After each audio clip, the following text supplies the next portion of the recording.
O equilíbrio emocional é essencial para que a gente possa realizar todos os nossos objetivos. E quem é concurseiro sabe muito bem disso, até porque a rotina de estudos, o preparo para fazer o concurso é muito cansativa e a pressão também é enorme. A gente sabe disso. E quem vai fazer concurso para a área de segurança pública tem um peso ainda maior, porque tem uma etapa eliminatória, que é o exame psicotécnico, que você precisa mandar bem para poder conseguir garantir ali a sua vaga. Eu sou a jornalista Yasmin Gonçalves e para falar sobre esse assunto, quem está aqui comigo é a psicóloga e especialista em psicotécnicos Clarice Faria. Muito obrigada, Clarice, pela sua participação, por ter aceitado vir aqui, tirar as nossas dúvidas dos concurseiros sobre a parte essencial, de um concurso de segurança pública, que é o psicotécnico. Boa tarde, Yasmin. Para mim é um prazer, uma honra aceitar esse convite e poder proporcionar a você e a todos os concurseiros essa oportunidade de conhecer um pouco mais do mundo da psicologia. Que ótimo. Clarice, a gente sabe que terapia é essencial para todo mundo, Todo mundo deveria fazer terapia. Mas como que ela pode ajudar também o concurseiro? Tem algum diferencial ali? Ele vai sentir uma diferença? Olha, Yasmin, equilíbrio emocional, como você mencionou no início, é fundamental em todas as etapas dessa jornada que o concurseiro faz, onde a gente sabe que tem uma pressão muito grande de aprovado em cada etapa, dessa jornada de aprovação do concurseiro no certame. Então, o que acontece? O equilíbrio emocional é fundamental. Eu diria que sem equilíbrio emocional, o candidato fica complicado ele chegar até o final. Entendi. E ali, vamos supor que ele inicia o processo de terapia desde o começo, que é o que a gente estava conversando bastante sobre isso. Ele iniciou o processo de terapia desde o começo, assim, da etapa de preparação dele. Quanto tempo, mais ou menos, para ele começar a sentir já um efeito disso? Porque a gente traz alguns concurseiros aqui para falar, com os aprovados, e eles sempre mencionam que o concurseiro é muito solitário. Porque é ele e os livros.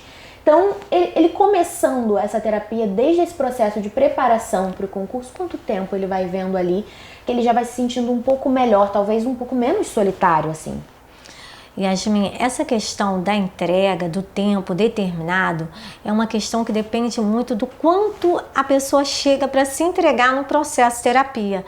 Essa formatação exata, a dizer assim, um mês, um ano, 2 meses, depende da evolução. À medida que o candidato, ou que a gente chama o cliente, chega no nosso consultório e ele vai entregando e vai querendo se trabalhar e fazendo os exercícios, se propondo a estar aberto, a viver a terapia. Então, tem pessoas que conseguem um start, assim, uma evolução em 2, 3 meses, tem outros que conseguem em 6 meses, é o time de cada um. É uma coisa assim muito orgânica, não tem uma meta fixa, entendeu? Entendi, então depende ali da entrega desse concurseiro para esse processo terapêutico ir fluindo e aos poucos ele ir sentindo esse efeito na vida dele. E esse equilíbrio emocional, o que seria exatamente? Ele iniciou a terapia, tá buscando isso, tá buscando se sentir menos sozinho, mas o que seria, como você descreveria esse equilíbrio emocional?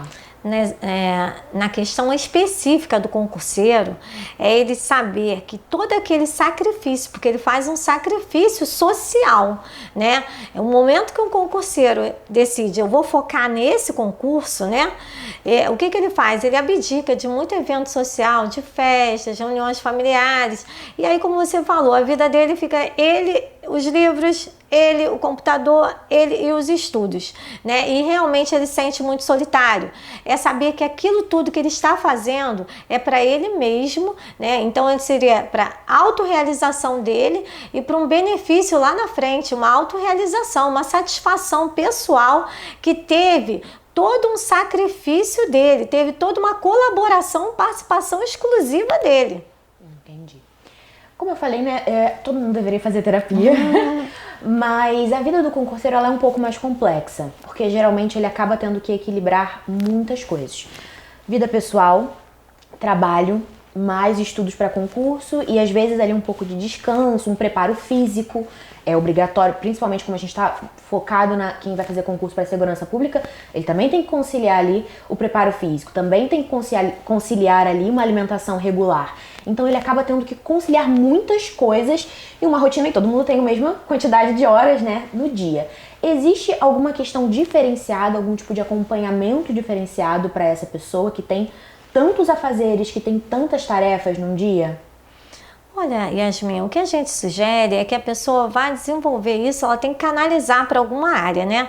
E a gente indica, né, o esporte. O esporte é uma ótima área para a pessoa extravasar toda essa emoção que está contida. Então vai fazer uma natação, fazer uma corrida, até uma caminhada a nível assim de exercício, de terapia mesmo, é uma boa dica. Por quê? Porque no momento que você começa a fazer caminhada, estudos revelam isso, que a pessoa começa um momento de autocuidado, que ela começa a pensar no que ela tem que fazer na vida dela e saber que ela está fazendo aquela caminhada para a própria saúde dela. Tudo isso ajuda nesse equilíbrio emocional nesse sentido. Entendi. Então a própria atividade física, que é algo que ele já tem que fazer, também vai ali auxiliando, potencializar, né, esse equilíbrio aí. Legal, interessante. Agora, trazendo um pouquinho, né, para o nosso foco da entrevista, que é o exame psicotécnico. Para a gente iniciar esse tópico, eu queria que você explicasse exatamente o que é o exame psicotécnico e por que ele é tão importante para a área de segurança pública. Yasmin, eu diria que é fundamental, né? Porque, o que é o exame psicotécnico? O exame psicotécnico, ele pode ser feito com entrevistas, com os testes, né? Através de observação. Tudo isso faz parte de uma avaliação psicológica. Porém, no certame, como a gente tem aquele volume imenso, a gente tem um volume de massa, aí o que a gente mais usa é a testagem psicológica. Em alguns concursos tem a fase da testagem, né? E depois vem a entrevista. Mas em alguns não, só a testagem é o suficiente e ela tem todo o embasamento teórico, científico, embasamento estatístico para estar usando uma ferramenta nossa de trabalho. E saber que são ferramentas específicas, fidedignas, de uso exclusivo do psicólogo e que pode ter, como é que eu vou dizer, tirar do sonho daquela pessoa, né, que parou a vida para se dedicar para aquele concurso, para aquele edital. E falando especificamente de segurança pública, eu diria que é fundamental, porque uma pessoa que vai trabalhar com segurança pública, o que acontece? Ela tem que ter um equilíbrio emocional muito grande, porque ela vai lidar com questões de impacto, né? De impacto muito grande a nível de violência, a nível de estresse, que é você estar trabalhando na pressão do tempo, nas situações que acontecem.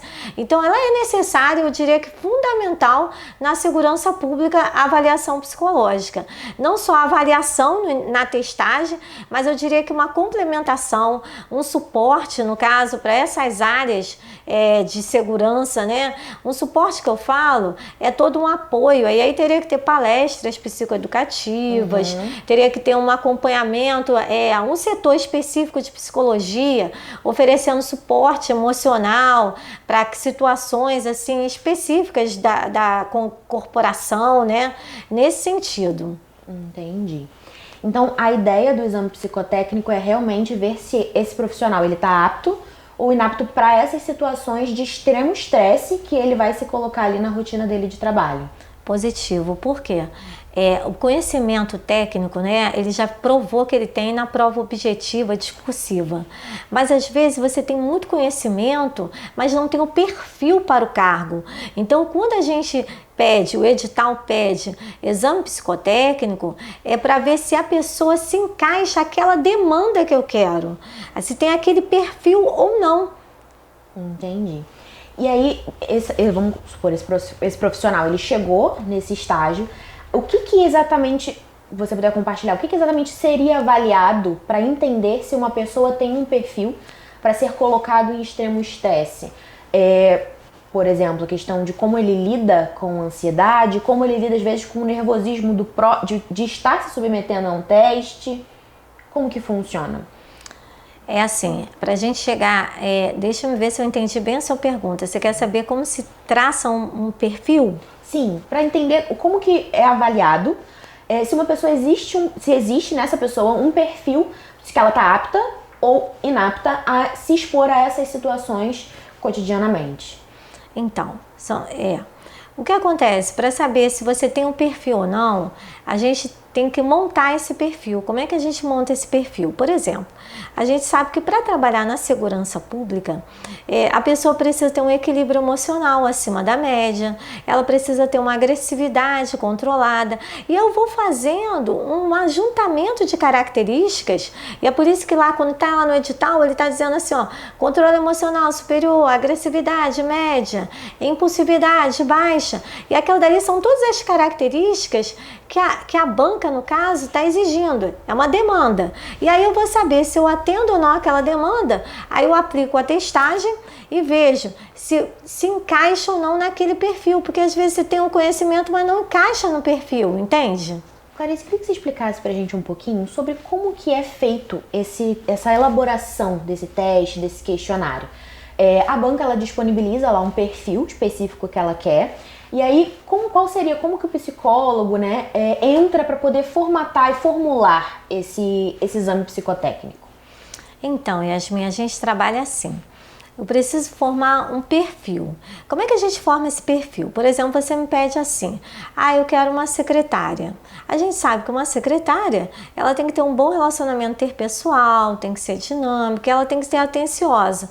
Com base nisso, a gente usa testagem, usa entrevista, e pela testagem, na entrevista, pela leitura corporal, pela sua postura, a gente já consegue perceber se você tem... no caso, uma secretária, ela tem que ter um perfil de extroversão, ela tem que ter uma socialização. E as ferramentas nos oferecem isso. E aí a gente fala assim, não, essa dá... Porque eu não posso ter uma secretária com perfil de introvertida, né? Que aí ela não está alinhada para o cargo. Então, nesse sentido, se eu estou recrutando uma secretária, cabe ali apta ou inapta. Então, o que a banca faz? Eu quero traçar um perfil de um policial. E aí eu vejo assim, a agressividade, ela tem que estar o quê? A agressividade média. Quando a agressividade está na média, ela está controlada. Eu não sou aquela pessoa que eu sou reativa, que eu sou impulsiva, que eu sou sem filtro, eu falo tudo que eu penso. Então, essa agressividade mediana é a ideal para a gente trabalhar. Então, quando vai assim, o perfil. E aí, com base nisso, a gente traça a testagem, traça o perfil lá, é por isso que o edital vai botar lá as características que ele deseja que o candidato tenha para alcançar aquele cargo, traçando o perfil.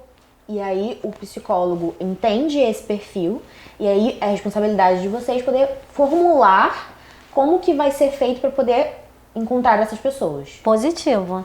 A gente monta o perfil profissiográfico, a gente escolhe as ferramentas e aí a gente diz se esse cabe ou não cabe para tal cargo. Entendi. Então, essas ferramentas, elas não necessariamente são, como é que eu posso dizer? Situações em que o profissional vai se expor cotidianamente, é mais para fazer uma avaliação do perfil ali naquele momento dele. Positivo, exatamente. Entendi. Na sua visão, quem seria uma pessoa que poderia ficar reprovada no exame psicotécnico? Olha, no caso é uma pessoa que tem uma impulsividade alta, aquela pessoa que é reativa, se na hora que a gente aplica o teste, que tem uma agressividade alta, que é muita fragilidade emocional, porque como é que essa pessoa vai lidar com situações impactantes no dia a dia? Então ela precisa ter essa emotividade controlada. Então isso são perfis que a gente fala que não seriam indicados para o cargo. Entendi. O exame psicotécnico, ele assusta muitas pessoas, né? Pois, diferente das outras etapas, não existe ali, por exemplo, na parte teórica. Tem a grade que ele pode estudar no TAF, já vem basicamente o gabarito ali, quanto que ele tem que fazer. Existe a possibilidade de ter algum tipo de preparo para o psicotécnico? A questão é cuidar do suporte emocional mesmo. É como você me colocou lá no início, né? A questão de como trabalhar o equilíbrio emocional. Uma pessoa trabalhando o equilíbrio emocional, ela vai ter condições de ter essa agressividade controlada, de ter esse perfil que vai se alinhar ao que a banca tanto deseja. Entendi. Então, o preparo psicotécnico seria até o que a gente estava falando antes, que é a própria terapia. Então, você acredita que esse processo terapêutico, o perfil, a pessoa identificando o perfil dela e tentando ir trabalhar isso na terapia, já seria um ponto positivo para ele conseguir uma aprovação? Com certeza, seria um ponto positivo, sim. Entendi. E ele já deveria chegar, por exemplo, para o terapeuta e falar sobre isso? Porque eu acredito que ele levando essas informações talvez seja um trabalho diferenciado em um processo terapêutico. Ou não, vai ser, os terapeutas seguiriam no mesmo formato? Aí que a gente cai numa linha tênue, Yasmin. Por quê? A psicologia ela tem várias ramificações. E quando a gente está trabalhando em consultório, a gente trabalha o mapa de mundo de cada um. Por exemplo, você é uma pessoa, eu sou outra, e somos pessoas completamente diferentes nas nossas questões emocionais. Quando chega na base da testagem, eu tenho os embasamentos estatísticos, eu tenho todo um alinhamento, uma probabilidade, sabe? Quando eu falo assim, não, naquela margem de 0 a 30%, é tudo um alinhamento. Aí eu passo para a objetividade da psicologia.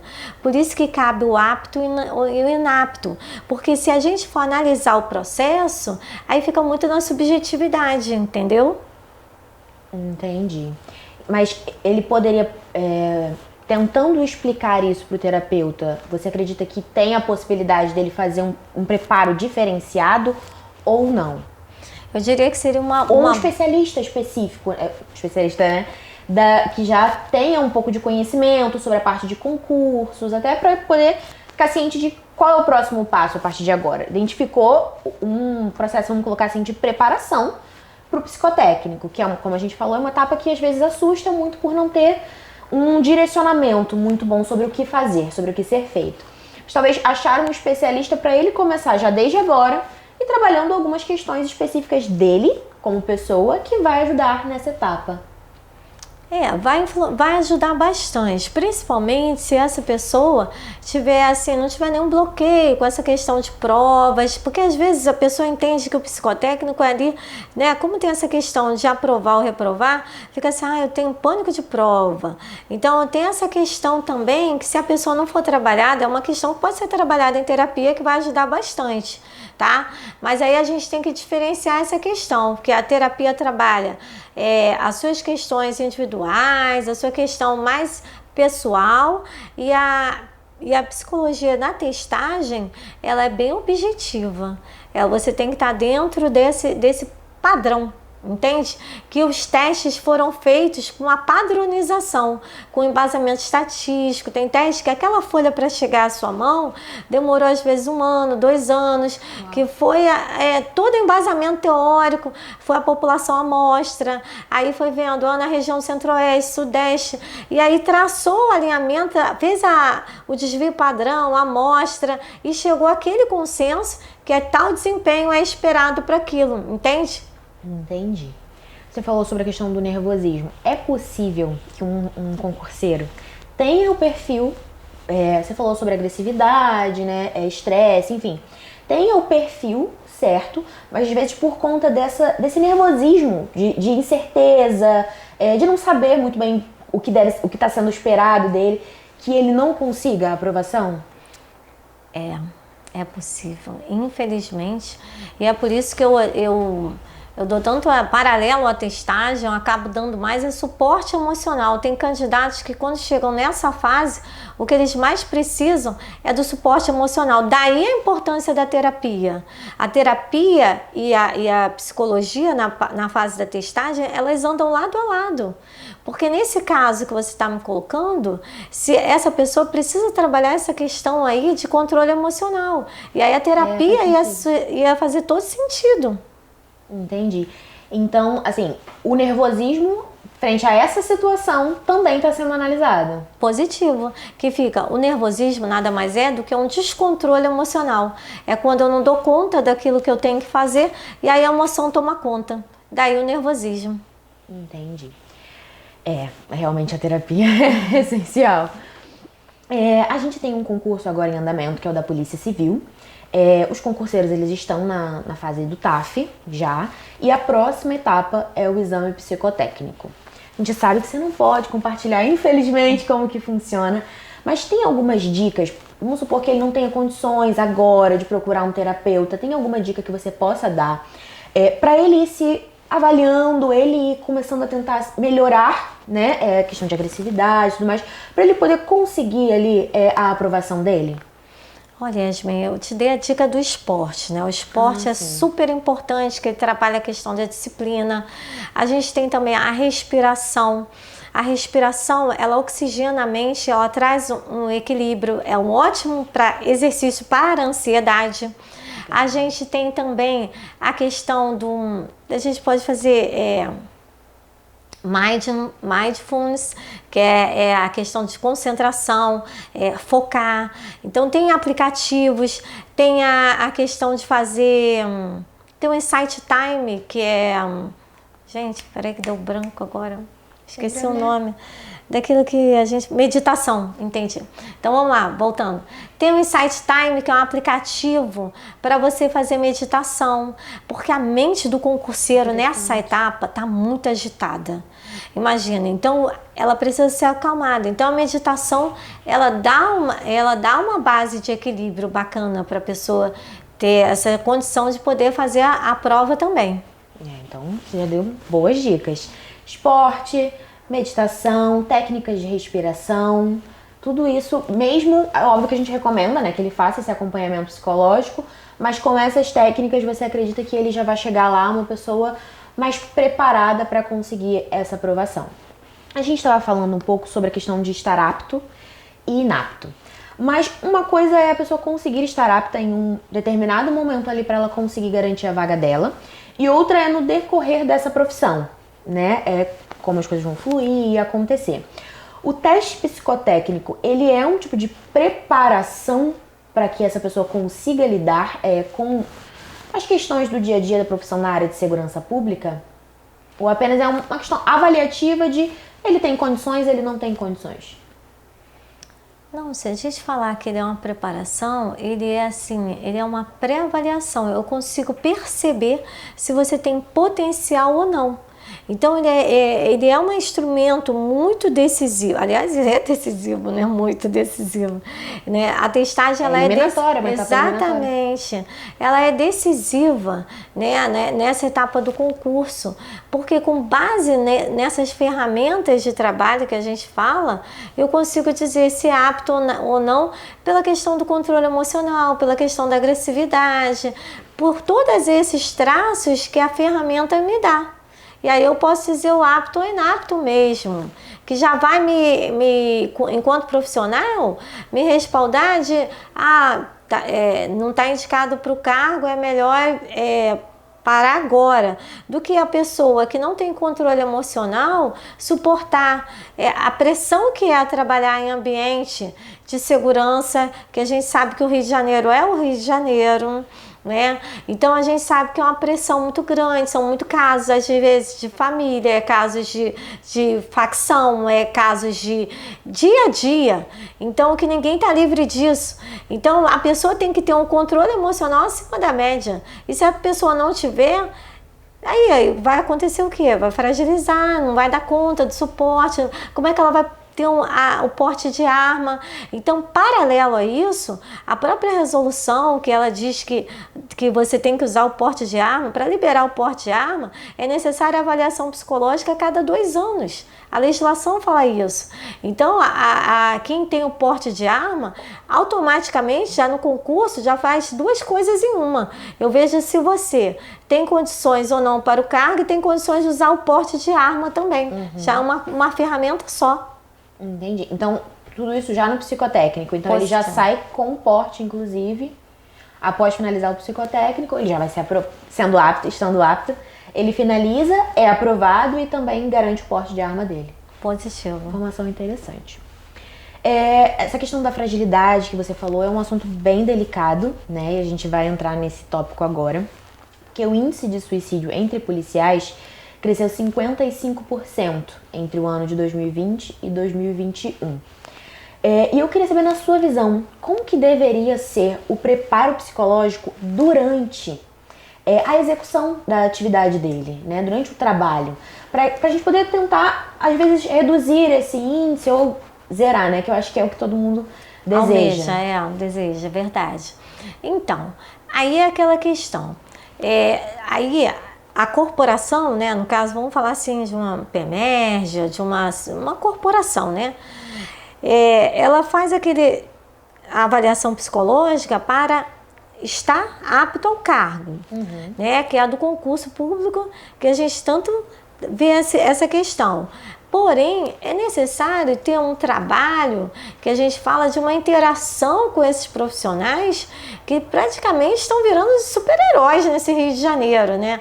Então, a própria corporação, ela tinha que estar dando palestras, ela tinha que fazer esse trabalho de psicoeducação, fazer um trabalho de socialização, oferecer tipo uns esportes integrados, oferecer ajuda psicológica para aqueles casos que não precisa a pessoa perceber. Se o comandante da corporação perceber, já indicar fulano, passa ali na psicóloga e tal, já sinalizou, já encaminha, entende?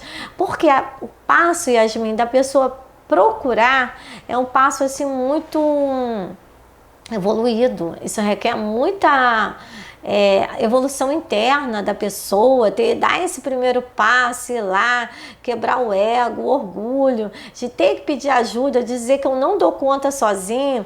Isso é muito difícil. Então a gente pode trabalhar com essas variáveis aí.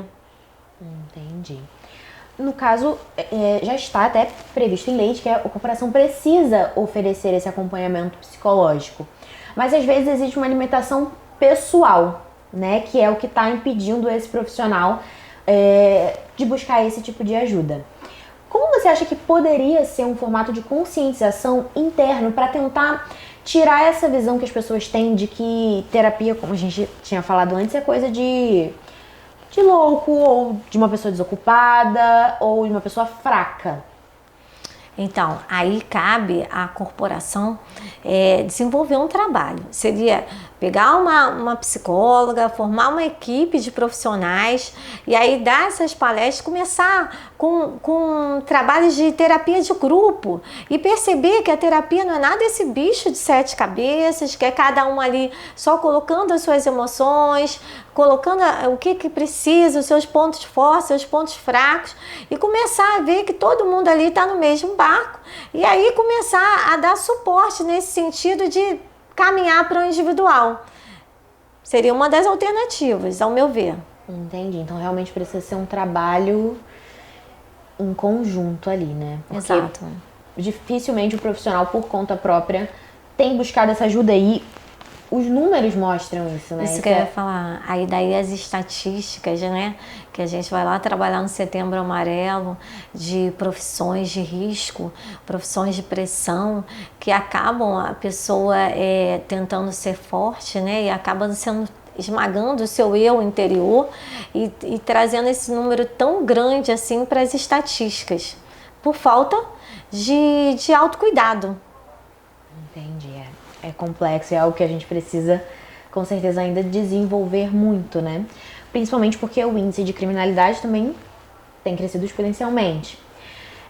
Enfim, a gente está chegando ao fim da nossa entrevista e eu queria pedir para você para deixar uma mensagem, um recado para os nossos concurseiros que às vezes acabam dedicando tanto tempo à parte teórica e às vezes ali a preparação, né, dele para o concurso, que acaba negligenciando a base para que as coisas fluam bem, que é o psicológico dele. Então, meu amigo concurseiro, eu sei que você está focado, que você entrou com toda a sua força, né, para alcançar seu objetivo. Mas nunca se esqueça que cada um de nós temos dentro de nós um eu interior que é como se fosse uma plantinha que precisa ser regada todo dia. E o nome dessa hidratação no nosso eu interior a gente pode chamar de autocuidado. Que você siga essas dicas que eu já dei aqui com a Yasmin de autocuidado, que você pare e olhe para você atentamente e se perceba, porque ao cuidar de você, você também está cuidando do outro e fazendo o mundo muito melhor. Um beijo, sucesso e vitória. Sempre avante! Legal. Clarice, queria te agradecer pela participação, a gente sabe que tem umas limitações, é uma etapa secreta, é uma etapa oculta, tem os seus motivos, né? Queria agradecer por você estar trazendo esses esclarecimentos para os nossos concurseiros que às vezes ficam ali sem entender muito bem o que eles podem fazer para poder, às vezes, conseguir garantir a aprovação deles, né? E a gente deu boas dicas aqui, tenho certeza. Ah, que bom. Que bom, para mim foi um prazer. E sempre que eu puder colaborar, contribuir aqui, estamos juntos. É isso, muito obrigada. Concurseiro, estamos chegando ao fim de mais uma entrevista com um especialista. Quero agradecer por você ter assistido até aqui. O exame psicotécnico, como a gente falou, é uma etapa secreta, tem os seus motivos, né? Precisa ser assim para que eles consigam avaliar realmente se a pessoa tem o perfil para poder entrar na polícia e conseguir ali seguindo na carreira. Lembra de se inscrever no nosso canal e de acompanhar a gente em todas as redes sociais, porque a gente está sempre divulgando lá tudo sobre os concursos que vocês precisam saber. Até o próximo programa.